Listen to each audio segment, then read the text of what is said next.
दोस्तों, सागर किसी काम से एक दिन लखनऊ जा रहा था और बस का इंतजार कर रहा था जहां विश्राम घर बने होते हैं वहां, और सवारियां भी खड़ी थी और सागर बस के आने का इंतजार कर रहा था। बस आ जाती है जो आगरा से और लखनऊ जाने वाली रोडवेज बस जब आती है तो वो मैनपुरी मिलता है और बस में बैठ जाता है। बस खाली होती है और सवारियां भी चढ़ती हैं। बस भर जाती है और उसमें जब बैठ जाता है और जैसे ही बस चलने लगती है, थोड़ी दूर चलने के बाद जो महिला कंडक्टर उसमें होती है टिकट काटने वाली, तब तक वो आ जाती है। वो अपने फोन में लगा होता है, फोन में कुछ देख रहा था। वो जो महिला कंडक्टर होती है वो टिकट काटते काटते और उसी के पास आ जाती है। जैसे सागर को टिकट लेने को कहती है, वैसे ही सागर उसकी तरफ देखता है तो एकदम सा सन भचक्का रह जाता है। वह महिला कंडक्टर भी उसकी तरफ देखती है तो देखने के बाद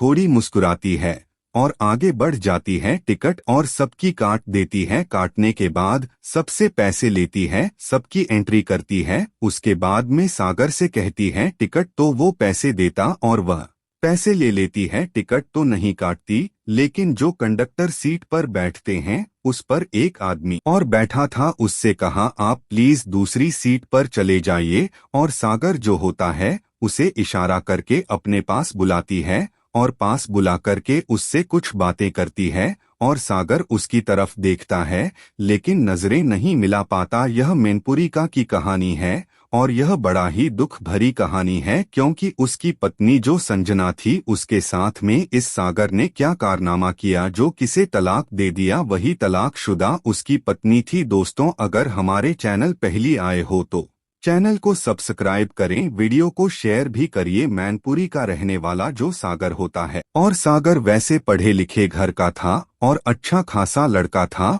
और वहीं पास एक कस्बा पड़ता है घिरोर, वहां की लड़की थी। लेकिन इनका विवाह सन 2017 में होता है। 17 में होने के बाद इसकी पत्नी का नाम साधना था। साधना बड़ा ही प्यार करती थी, लेकिन कुछ समय ऐसा ही चलने के बाद में सागर अपनी पत्नी को टॉर्चर करने लगा, मारपीट करने लगा और यहाँ तक होता है कि अपनी पत्नी से तलाक के कागज डलवा देता है।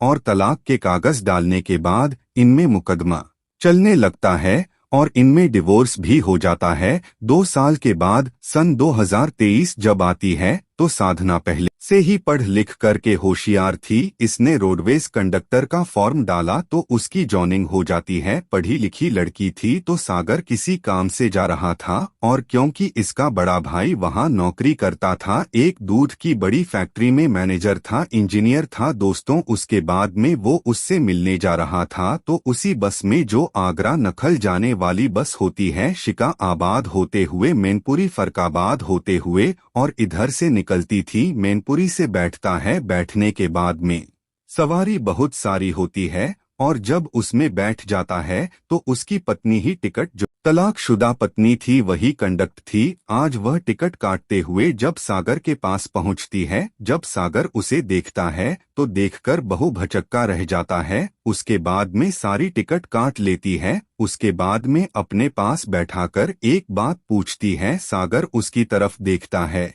और उसे पैसे देता है, प्लीज टिकट काट दीजिए, लेकिन पैसे तो ले लेती है साधना। सागर टिकट के पैसे देता है, पैसे तो साधना ले लेती है लेने के बाद में और अपने पास बैठती है, लेकिन टिकट नहीं देती।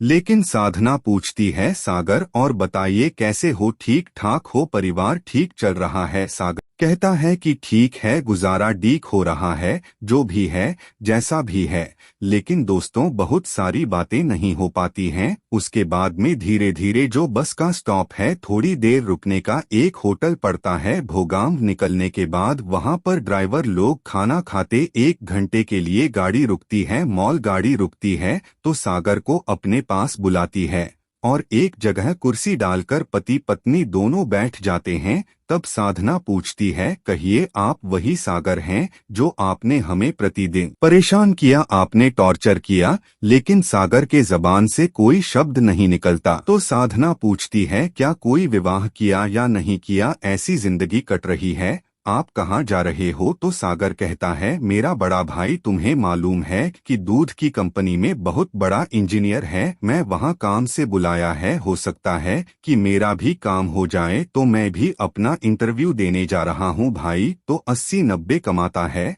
और बताइए, साधना कहती है, शादी कर ली होगी? शादी तो हो चुकी होगी, लेकिन वह नामे सर हिला देता है कि शादी तो अभी नहीं की है, लेकिन अब शादी करने का विचार भी नहीं है। फिर थोड़ी देर रुकने के बाद सागर कहता है, साधना जब उसके मस्तक पर बिंदी और मांग में सिंदूर देखता है तो पूछने लगता है, क्या आपने तो विवाह कर लिया? लेकिन साधना जो होती है नामे हामी भरते हुए सर हिला देती है कि अभी नहीं, बोले अभी नहीं। फिर यह सब क्या है? क्योंकि आप तो सब कुछ है, क्योंकि मांग में सिंदूर है और माथे पर बिंदी है। क्या है? बोले अभी शादी तो नहीं हुई है। लेकिन स्वाग को ऐसे नहीं उजाड़ा जाता है, बहुत सारी बातें होती हैं। लेकिन सागर कहता है कि साधना, हमने तुम्हारे साथ बहुत कुछ किया, बहुत परेशान किया, लेकिन मैं तब शराब पी लेता था और कभी कभी जुआ में भी बाजी लगा देता था। मैं अब बदलाव हो चुका है, क्योंकि माँ खत्म हो चुकी है और पिता परेशान है, भैया और भाभी नाराज रहते हैं, अब रोटी हाथ से बनाते हैं और खाते हैं। तो साधना कहती, इसमें हमारा क्या दोष है? क्योंकि आपने तो डिवोर्स के कागज डाले थे, मैंने मना किया था, आप बार बार हमें परेशान करते थे, बार बार टॉर्चर करते थे, गालियां दिया करते थे। आपका यह मुकाम, आपका यह न्याय कहाँ तक का था? लेकिन सागर के मुंह से कोई जवाब नहीं आता। तो वह पूछती है, साधना बताइए, जो आप कह रहे थे उस लड़की से हम शादी करेंगे, उसके पीछे हमें